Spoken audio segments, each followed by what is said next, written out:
Thank you so much for joining us and for inquiring about Operation Barnabas. Operation Barnabas is a program of the Lutheran Church Missouri Synod and provides care to military families throughout the nation.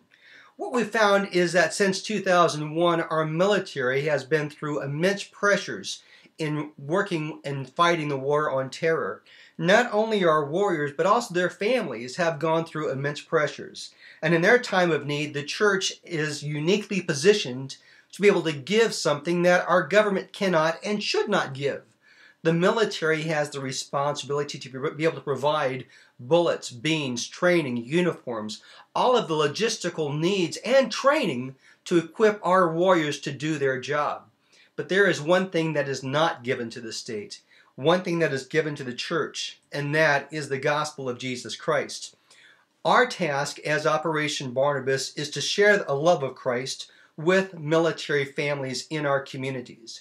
And again, this is not to shove anything down anybody's throat, but this is an opportunity to share the love of Christ with those who are in need. If we don't do that, if we are not based upon our Christian belief and our faith, then we need to go home.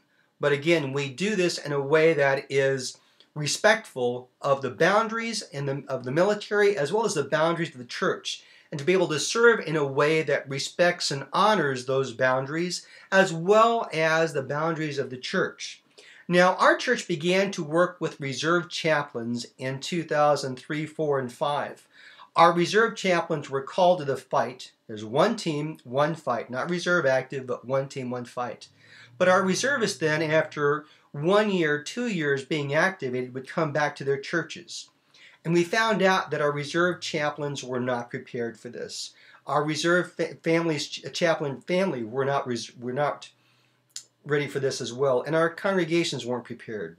So we began to provide a program of care to our reserve chaplains so that when we found out they would be mobilizing, one from our office would go out and visit the family, the pastor, and the congregation to put a deployment plan in place for them. And we began to work with them, and we felt pretty good about that. But that was one office caring for less than 100 congregations and families.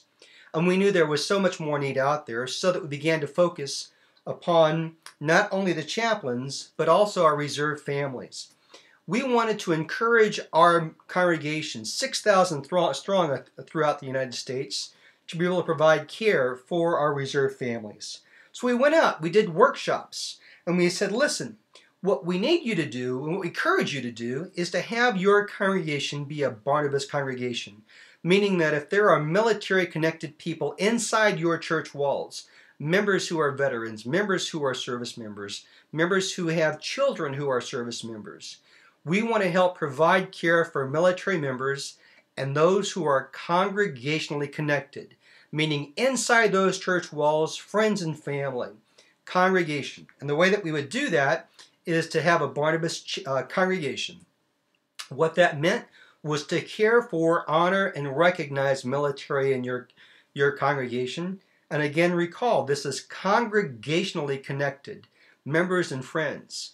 We do that by praying for our military, to recognize the military once a year, to celebrate a Ministry of the Armed Forces Sunday.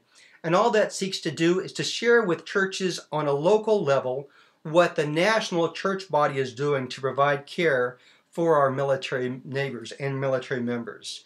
And to be congregationally connected. We found that oftentimes when folks got this in their mind, they began to look at those outside the church walls, those in their community who were still struggling and who needed support.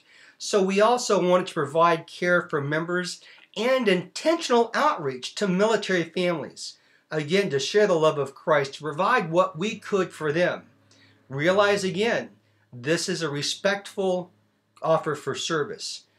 We don't want to shove anything down anybody's throat, but to be able to provide care, support, and love for those who are outside of our congregational walls, but those who are struggling with the pressures of military life. So again, to look at a Barnabas chapter, we would invite those folks to meet regularly, maybe once a month, to serve veterans and military in their community. And not only to be congregationally focused, but now to be community focused. How would they do that? They would do that by meeting regularly, holding a community event, a barbecue, a recognition once a year that involved the community. Again, congregationally and community connected. For the longest time, the focus of our folks were deployment care. But now we know that the military is growing smaller. First, we want to care for those who are still in the fight, those who are active duty, those who are still serving with smaller budgets, smaller manpower. The same job and the same requirements are there, but they have less to do, less resources. We want to be able to serve those who are serving. But we also know that there's a drawdown. A lot of folks are leaving. So with the drawdown and also with less money for family programs, less money for ways to care for our troops. Also, there's a focus upon those who are returning to civilian life. Those who are leaving the military, and when they get out, the first thing they're looking for is a job. And in the past, the unemployment rate for veterans was very high, almost double that of non-veterans. That number has shrunk, and we're thankful for that. But now we know still that many of our veterans are out looking for jobs. Also, medical care for our veterans. We've heard horror stories of the VA. We also recognize that the VA is in a very difficult position. They are having hundreds of thousands of folks walking through their doors, and they've had smaller budgets to try to meet those requirements. Their budgets are growing, and also their ability to ramp up and provide care is growing. But that is a trouble point. That is something that we need to help with. And finally, education. We know that hundreds of thousands of GIs and veterans and warriors are returning back to school. But for them, it's very difficult because they're in a classroom next to an 18-year-old person who's a great person, but last year they were in high school. They have not deployed. They have not seen combat. These veterans have. So with these coming back to our communities, what can our churches do? We want to have our churches prepare their communities for the return of our veterans. For jobs, talk to your Chamber of Commerce and their leaders. How can our community help? How can we help teach our employers about military folks and the skill sets they bring? Medical care. Is there a way that your church, your community can work with the VA and help provide better care and better service to those who are coming back to your community? And finally, education. Can you speak to local colleges and partner with them to provide care to returning vets? How do we need to do this? Well, our job at the Ministry of the Armed Forces is to use technology to provide training to you. And we'll deliver training in a few different ways. First off, we'll have webinars so that we can share with you, much like this, the tools and the abilities to be able to share with you and your congregation to equip you to reach out to military folks. We will build a library of resources so that you can just go there, find the topic that you need, it'll be right there for you.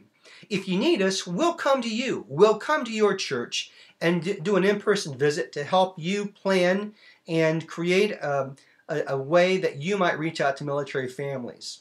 We'll keep you updated on latest news and trends, and we'll also share with you lessons learned, things that other churches did that worked great or didn't work great, but you'll learn from that experience so that you can reach out to military members and their families in your community. So again, our strategy, we want every church to be a Barnabas congregation, to care for those in your midst. But as you begin to hear of other vets and their needs, we want you to investigate those needs and also assess your own resources so that you might become a chapter, provide care for members, and intentional outreach for military families.